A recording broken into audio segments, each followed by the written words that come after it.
Bonjour à tous, alors bienvenue sur la chaîne Sam Agriculteur Indépendant. Alors Sam c'est moi et bienvenue aujourd'hui dans une vidéo machinisme et on va parler d'épandeur d'engrais avec notamment l'exemple de notre choix comme je vous l'avais promis. Donc vous expliquer un petit peu pourquoi on a choisi cet épandeur que nous avons depuis 2011 et qui nous donne entière satisfaction. Donc vous expliquer les raisons de notre choix puisque les choses n'ont pas forcément beaucoup évolué depuis et surtout vous parler peut-être de sa fiabilité et de l'intérêt qu'on a pu y trouver et ça pourra intéresser je pense soit des personnes qui envisagent d'investir dans un épandeur d'engrais récent ou soit des personnes qui sont en engrais liquide et qui ont encore des doutes sur la qualité d'épandage et sur la précision aujourd'hui que peuvent apporter ces générations d'épandeurs d'engrais. Alors ça n'est qu'un exemple, la couleur rouge, verte, tout ce que vous voulez, bleu, moi ça ne me pose aucun souci. C'est vous expliquer la différence de celui-ci par rapport à d'autres et sans doute pourquoi on l'a choisi. Voilà, alors si ça vous convient, on est parti. Alors déjà nous sommes entièrement en engrais solide, donc ça c'est quand même un critère important. Et dès le départ, dès mon installation, j'ai tout de suite investi dans un épandeur d'engrais avec pesée parce que j'ai toujours pensé que c'était important vu le volume d'argent que nous passons dans cet appareil quand même, il faut le signaler. Donc c'est vrai que la pesée apporte beaucoup de choses, la précision, mais les pesées existent avec différents systèmes, donc il y a des monocapteurs. Alors cet appareil, sa particularité, je vous ai enlevé tous les carters pour qu'on puisse bien observer. Donc il y a 4 capteurs aux 4 coins de la cuve qui est posé sur un châssis en fait, et on a un 5e capteur ici qui vient faire la moyenne en fait des 4 autres. Et ça par expérience, pour avoir eu un épandeur d'engrais bleu foncé, bleu marine, qui était un très très bon épandeur d'engrais, qui s'inverse pour faire les rives, enfin bref, une marque assez connue, fiable, solide. Mais nous ici on a des pentes en fait à différents endroits, alors c'est pas les pentes de certains mais c'est malgré tout des reliefs et on avait des variations de la pesée liées justement à ce mouvement et qui posaient quand même des soucis de précision. Et puis voilà, donc c'est vrai que là on n'a pas du tout le problème, on est vraiment précis, je dirais presque au kilo près. On peut très bien partir faire un champ où il y a 100 kg à mettre, il y a 1 hectare, on met 110 kg et quasiment on peut revenir presque bien, quoi. Donc c'est vraiment très très très précis et c'est valable pour les graines. Alors ensuite, l'évolution qui a suivi les épandeurs d'engrais avec pesée, qui apportait déjà une grosse plus-value, c'est le fait de pouvoir avoir des coupures de tronçons. Donc cet appareil-là est équipé de ce système-là, avec le même boîtier que nous utilisions sur la trémie avant, que nous utilisons avec la nouvelle trémie avant vert pomme, puisque c'est un système Isobus. C'est cette marque-là d'ailleurs qui a été à l'initiative de ce système d'Isobus, donc c'est plutôt, le boîtier est vraiment fiable, intéressant, bien construit, solide, qualitatif. C'est pour ça que pour nous, c'est notre boîtier Isobus pour tous les outils que nous aurons dorénavant. Ce qui peut pêcher sans doute dans l'avenir, c'est sa puissance, puisqu'il a déjà une bonne dizaine d'années. Et c'est vrai que les matériels évoluant, les besoins en puissance, comme en informatique, ça va à un moment se périmer, on va dire. On sera sans doute obligé de changer pour ça. Donc la deuxième chose donc, sur la coupure de tronçon, c'est que par rapport à certains systèmes où c'est soit hydraulique, des variations de vitesse, etc., ce qui nous avait plu, ce qui m'avait plu sur ce principe-là, c'est qu'on conserve une vitesse de rotation constante au niveau de l'entraînement, donc 540 tours en gros, ça dépend des largeurs de travail, mais en gros pour nous, en 28 mètres, c'est le cas. C'est un épandeur qui fait sur 2 couches, donc en clair, chaque disque fait 28 mètres, qui recouvre par la passée suivante, et c'est pour ça que sur la rive des champs, on a un système ici qui s'abaisse hydrauliquement et qui casse le jet pour finalement faire la bordure, qu'on peut régler ici avec des chiffres en fonction de ce que l'on souhaite. Alors il y a la bordure écologique, je l'ai fait la première année, on a quasiment 4 mètres où il n'y a pas d'engrais en bordure de champ. Et si on veut vraiment ne pas voir de différence, c'est vrai qu'on voit parfois quelques granulés sautiller un petit peu à l'extérieur du champ. Je pense que ça, c'est difficile de faire autrement. Si certains d'entre vous ont des marques où vraiment ça se produit pas du tout, ça peut m'intéresser, ne serait-ce que pour en parler. Voilà, parce que c'est peut-être la seule différence. Alors moi, je me mets un peu entre l'écologique et le intensif, comme c'est comme ça que c'est appelé. Où finalement, voilà, je vois quelques petits granulés sur l'accotement, mais je ne pense pas qu'on puisse faire tellement mieux. Il faut quand même relativiser, ça ne représente rien en quantité, mais bon, c'est pas très, au niveau de l'image, pas très satisfaisant. Alors ensuite, sa particularité, et c'est son gros point fort, donc pareil, je vous ai enlevé les carters, etc., c'est qu'en fait, ce principe de rotaflow, puisque c'est Vicon qui a inventé ce principe-là, c'est qu'en réalité, on a ici une sorte de bol dans lequel le granulé descend la trappe s'ouvrant par 3 orifices, on verra tout à l'heure de l'intérieur, et prendre la vitesse dans le bol pour arriver finalement sur les pales avec déjà une certaine vitesse. En fait, il est centrifugé dans le bol pour arriver sur les pales qui tournent, et là il y a 8 pales au lieu d'avoir que 2 pales ou 3 pales selon les marques. Et ça, c'est vrai que c'est vraiment, pour moi, l'avantage principal de cet outil-là, c'est le fait qu'il ne casse pas l'engrais. On n'a jamais ou très rarement de la poussière sur l'arrière de l'appareil. Tous les engrais dits compactés, alors ce n'est pas le cas des azotes, mais certains engrais associés où il y a du calcium ou autre, peuvent être compactés uniquement. On n'a pas d'explosion du granulé, ça c'est un gros avantage. Les pales ont 12 ans, elles sont d'origine, donc il y en a 8. On n'a pas le bruit tchac tchac tchac tchac récurrent qui éclate à chaque fois l'engrais, il faut reconnaître. On passe d'une vitesse de 0 à d'un seul coup une pale qui arrive, une grande pale, et il n'y en a pas beaucoup. Donc là déjà le fait qu'il y en ait plusieurs, ça limite cet aspect explosif du granulé.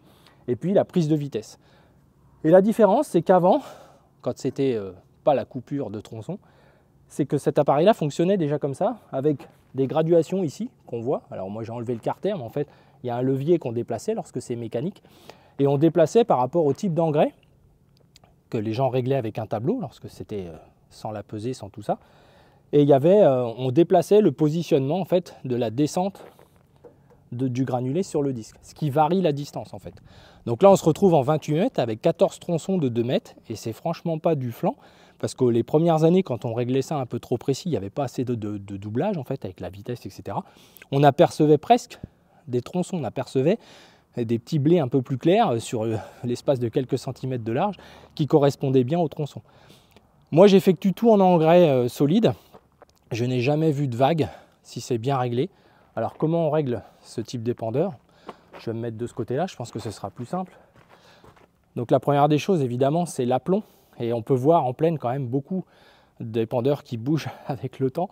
Donc il y a une hauteur du disque par rapport à la végétation, je crois que c'est 90 cm je crois de mémoire, je ne me rappelle plus mais je revérifierai bien sûr avant de le faire. Donc ça tous les épandeurs ont cet aspect-là. Il y a une histoire d'assiette aussi, ça c'est fonction de la largeur d'épandage. Donc en 28 mètres on n'a pas forcément une assiette particulière. Moi, j'invite tous les agriculteurs, et j'en ai déjà parlé, à avoir un 3e point hydraulique, parce qu'entre la charge du début, on peut mettre 4 tonnes dans cet appareil, et la fin de l'épandage, évidemment, la pression sur les pneus, etc., le fait que ça s'écrase, eh bien finalement, on a une assiette qui n'est pas bonne. Donc c'est important, moi j'ai 2 repères que je fais en cours de vidange du semoir, que je modifie. Donc pour moi, c'est une sécurité, et puis aussi quand on le baisse à fond pour charger, eh bien, ça permet vraiment de régler le 3 points hydraulique depuis l'extérieur ou pas d'ailleurs, pour vraiment remplir d'aplomb, etc. Donc je pense que c'est indispensable, c'est une sécurité et ça permet vraiment toujours de bien travailler avec l'aplomb qui est nécessaire. Si vraiment on applique ça, quelles que soient les formes d'engrais, on n'a pas trop de soucis. Alors comment ça marche? En fait, il n'y a quasiment pas d'essai à faire. On a un système d'appareillage qui permet de trier le granulé, donc ça les trie en fonction de leur diamètre, en fait c'est la balistique. On a finalement le pourcentage de gros, du milieu, un peu plus petit et vraiment très petit. Et ça finalement, quand on prend le tableau de l'épandeur, ou même une application sur le téléphone, ça nous donne finalement ce qu'il y a à rentrer dans le boîtier pour la balistique du granulé. Donc ça franchement, c'est vraiment pas sensible au réglage, c'est ça que le gros atout. On peut changer d'engrais ou parce que ça se trouve comme ça, ne pas forcément changer ce réglage-là. Moi, je n'ai jamais vu de problématique, mais j'utilise des engrais assez homogènes et qualitatifs. On ne prend pas des marques à Tataouine, on essaye d'avoir des beaux granulés et des fois il faut se battre parce qu'on reçoit des choses parfois qui ne sont pas non plus adaptées à des belles balistiques. Alors on peut mettre 4 tonnes dedans, il a une échelle, alors je crois que c'est plus comme ça aujourd'hui et ce que je voyais comme un défaut pour moi c'est un vrai atout, c'est-à-dire qu'en réalité cette échelle-là se défait, se pose sur son support et on peut la faire glisser sur tout l'arrière de l'épandeur. Je trouvais ça un peu nul par rapport à ce que j'avais connu avant, une échelle intégrée sur le côté. Eh bien aujourd'hui je ne reviendrai pas en arrière. Pourquoi? Parce qu'en fait je ne monte pas dans l'épandeur. J'ouvre mes big bags depuis l'échelle, je la déplace, je mets 2 big bags à la fois. Je trouve ça super confort, c'est vraiment... on n'a pas à monter dans l'épandeur, se mettre des granulés dans les chaussures, etc. Enfin je trouve ça vraiment intelligent, rationnel et simple. Donc ce que j'ai à dire sur cet épandeur après 12 ans, c'est qu'on a fait 0 centime de frais dessus. L'entretien bien sûr, lavage à l'eau chaude, passage à la paraffine l'hiver. Bon ici on est un petit peu, enfin je suis un peu maniaque, je le sais, mais bon je trouve que c'est important vu le prix que ça coûte. Bien graisser ces vérins ici, moi j'ai changé au 15 juin. Je mets de la silicone comme je l'ai déjà dit, comme pour les comme pour les cuves avant, etc. Tout ce qui est un peu plastique, les joints, etc. Donc ça, je fais ça l'hiver, même pas entre les épandages, juste l'hiver. Voilà, sinon j'ai rien à dire. J'enlève les carters parce que je trouve qu'il n'y a pas de granulés qui se coincent dedans. Ça permet de bien nettoyer l'intérieur des poutres, etc. Donc au lieu de le remonter à chaque fois, vu que ça sert strictement à rien, même les carters plastiques, je ne les remonte pas. On peut mettre 4 tonnes dedans, donc ça laisse durable. On peut mettre 6 big bags de 600 kg et en ayant une charge en revenant. Donc ça, c'est très très précis. On peut la dépasser sans qu'il y ait une alarme, etc. Parce qu'en fait, les capteurs sont plus costauds que les 4 tonnes. Donc ça, c'est un plus pour moi. Ça évite de tirer en fait sur le matériel. Le châssis n'est pas trop proéminent, hein, ce qu'on peut avoir chez certains. Là, on n'a pas vraiment un basculement entre l'arrière du tracteur. Nous, on a construit ces bavettes-là, parce qu'en fait, il n'existait rien pour protéger les calculateurs, etc. Même si c'est bien fait, hein, mais voilà. Alors, ils nous avaient mis en garde qu'il ne fallait pas le faire, que c'était pas bien, et aujourd'hui, ils le vendent avec l'appareil. Donc nous, on s'était embêté à laisser une distance entre la bavette et le disque, donc ce qui fait que je perds en espace pour pénétrer à l'intérieur quand je dois accrocher des clés. Et en fait, on aurait pu le mettre à ras, mais comme il nous avait expliqué que ça pouvait avoir une influence sur le disque, vous savez, les constructeurs sont capables de nous raconter vraiment n'importe quoi pour faire passer des choses qu'ils n'ont pas fait. Mais bon, on apprend en faisant.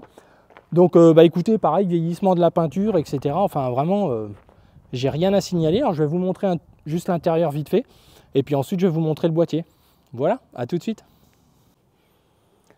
Alors, de retour, donc pour voir l'intérieur de cet épandeur. Donc avec une grille qui permet de gérer la pression entre vide et plein, donc ça c'est important. Une grille qui s'ouvre, les deux grilles s'ouvrent de chaque côté pour bien pouvoir nettoyer. On a une ouverture en 3 parties, comme une sorte d'ellipse comme ça. Et on a une manette sur le côté, petite graine et engrais en fait, ou grosse graine. Donc voilà, donc c'est très simple. On a 2 hublots. Moi j'ai une bâche à l'ancienne et ce serait à refaire. Je prendrais un système pareil, manuel, pas besoin d'une bâche électrique à 1 500 €. Pour faire quoi? On est assez grand pour... quand même, il faut rester simple, je pense. Sinon, pas s'étonner du prix des choses. Concernant les boîtiers, je n'ai pas fait de vidange depuis que je l'ai. C'est graissage à vie, je n'y touche pas. Voilà, je tourne, voilà, pas de sur-régime, pas tout ça, donc assez simple. Vidange assez pratique aussi. Bon, ça n'arrive jamais, avec la pesée, on est quand même relativement précis. Mais au cas où, il y a des trappes ici, là, de chaque côté. Donc, aucun problème électrique, aucun problème de capteur, rien à signaler. Alors, une particularité, nous, on a fait le choix de ne pas se brancher sur le GPS. On a mis une antenne directement pour être en fait autonome. C'est-à-dire qu'en fait, l'appareil peut être monté même sur un tracteur qui n'a pas le GPS. Donc, ça permet la prise de vitesse. Évidemment, c'est ce qui va faire la coupure de tronçon. Donc, nous, il est réglé avec un aplomb à tant de mètres pour la bande d'engrais derrière. Voilà, donc ce que je peux vous dire dans les grandes lignes, l'entretien très facile. Ici, la gestion de l'aplomb s'il y a besoin. Selon les engrais, il y a un numéro qui peut être fait entre 0 et 8. Donc là, on fait l'inclinaison. D'où l'intérêt, encore une fois, du 3e point hydraulique. Je le mets aussi bien sur ce tracteur-là, les 2 premiers apports. Et le 3e, je le fais en roue étroite avec l'autre tracteur. Donc voilà, et je fonctionne entièrement en big bag de A à Z. Voilà, que ce soit d'autres formes d'engrais ou d'autres formes d'activateurs de sol ou autres. Donc c'est un épandeur qui fait, oui, environ entre 500 et 700 hectares par an minimum, et ce depuis 2011. Et voilà, donc j'ai des aubes d'avance qui sont prêts à les changer. Je pense que je vais encore faire ma campagne comme ça. Et puis voilà, puisqu'il y a peu d'incidence au final sur la qualité d'épandage. Et ça, c'est vraiment intéressant parce que très facile à régler. Alors, je vous montre le boîtier vite fait. À tout de suite. Alors, retour dans la cabine. Donc, pour vous dire que nous, on a fait le choix, et je l'ai déjà expliqué, d'avoir 3 boîtiers. C'est-à-dire que comme c'est Isobus, on peut tout avoir sur le terminal du tracteur. Mais moi, je fais le choix d'utiliser le boîtier intégral donc à côté pour libérer l'écran du tracteur et le GPS si j'en ai besoin à côté. Donc là, comme on est autonome avec l'antenne ici, donc on est branché directement sur l'antenne de l'épandeur et on peut travailler sans GPS si on le souhaite. Et je pourrais demain rebrancher mon GPS dessus sans utiliser cette antenne si besoin. Le boîtier est divisé en 2 parties. La partie utilisation de l'épandeur d'engrais. Donc c'est simple, ce qu'il y a dedans. Là, je peux remettre la tare à 0, etc. Ce qui clignote, en fait, c'est le système de bordure qu'on contrôle hydrauliquement depuis le tracteur. Et puis ensuite, voilà, on a automatiquement, en fait, il fait une pesée toutes les secondes, il sait exactement ce qui rentre, ce qui sort, et en fait, il fait la différence entre les deux. Donc on peut ensuite, dans la partie du bas, c'est la partie coupure de tronçon, donc ça brille un petit peu, hein, j'en suis désolé. Mais en fait, voilà, donc on peut rentrer les parcelles ici, on tape ici, et puis on choisit le nom de la parcelle, donc nouveau travail, etc. Et on rentre ainsi de suite, voilà, nouveau travail. On va mettre azote numéro 1, on va mettre le champ. Et ensuite, on fait le tour du champ s'il n'a pas déjà été fait, puisqu'en fait, il va retrouver l'endroit où on est passé, hein, avec le GPS forcément. Mais on peut refaire le tour chaque année, ce qui nous donne une superficie vraiment très précise. Et puis, ensuite, l'épandage se fait avec la couverture classique que vous connaissez.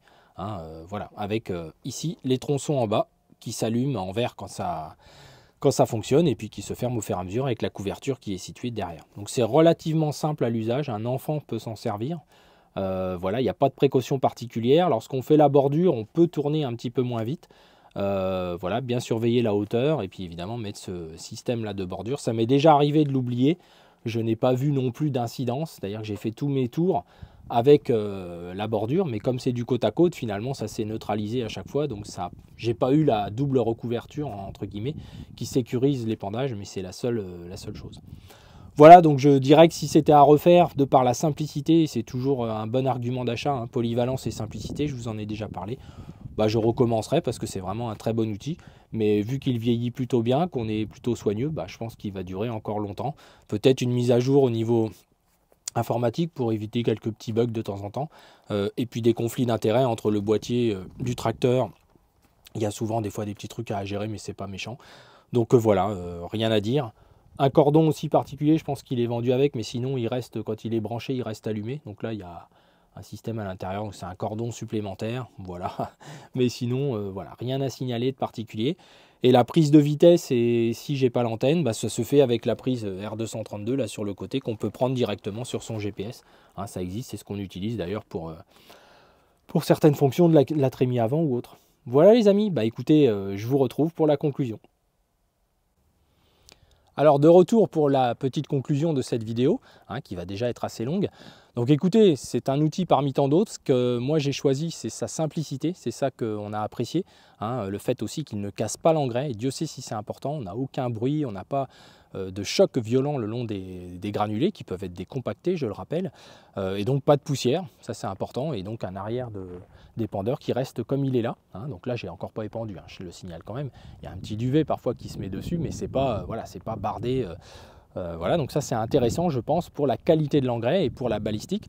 Certains partenaires l'utilisent jusqu'à plus de 36 mètres sans aucun souci. Donc c'est vrai que si on doit changer la largeur, c'est uniquement par la vitesse de rotation. Donc c'est assez facile et parfois un changement d'aube selon les largeurs auxquelles on veut aller. Donc moi je trouve ça facile. Une vitesse fixe de prise de force, pas d'hydraulique, pas de complications. La notion du bol, le boîtier robuste, entretien de graisseurs sur les entraînements de boîtier, et 2 graisseurs par vérin, donc ça fait 2 vérins de chaque côté, ça fait 4 graisseurs. Et puis en haut, il y a 2 graisseurs pour l'agitation de la cuve, donc dans la cuve. Pareil, vraiment aucun problème, facile à nettoyer, enfin voilà. Et puis au niveau du boîtier et de la coupure de tronçon, c'est vraiment très précis quand on fait les surfaces, ça l'est presque plus que la PAC parfois, on aimerait bien faire tout avec ça, c'est très facile. Voilà, alors après quand on a que des demi-passés ou des choses comme ça, on peut fermer les tronçons, je ne l'ai pas signalé, un peu comme on ferait avec un pulvérisateur. Alors voilà, donc c'est plutôt épatant, on a même du mal à croire que ça fonctionne vraiment. Alors ça envoie quand même 8, 10, 15 mètres derrière, il faut quand même le savoir, donc les coins, il faut faire attention quand on démarre, et ça fait une nappe arrondie bien sûr pour chacun des disques. Voilà les amis, écoutez, en espérant que cette vidéo vous a un petit peu apporté des éléments de réflexion, si vous envisagiez de passer au solide, mais alors là je serais super content, hein, mais du bon choix, hein, pas les mauvais engrais que vous connaissez. Mais voilà, peut-être qu'un mixte sera intéressant. Et on a au moins pu l'excuse de dire que le matériel d'épandage, oui, on n'est plus avec la petite quéquette qui fait comme ça, hein, c'est fini, hein, les temps ont évolué. Voilà, écoutez, je vous dis à bientôt. Pensez à partager la vidéo si ça vous a intéressé. Et puis à vous abonner si ce n'est encore pas le cas. Alors moi maintenant, je vais partir faire un petit peu d'engrais, hein, même beaucoup. Allez, bonne journée à tous, au revoir.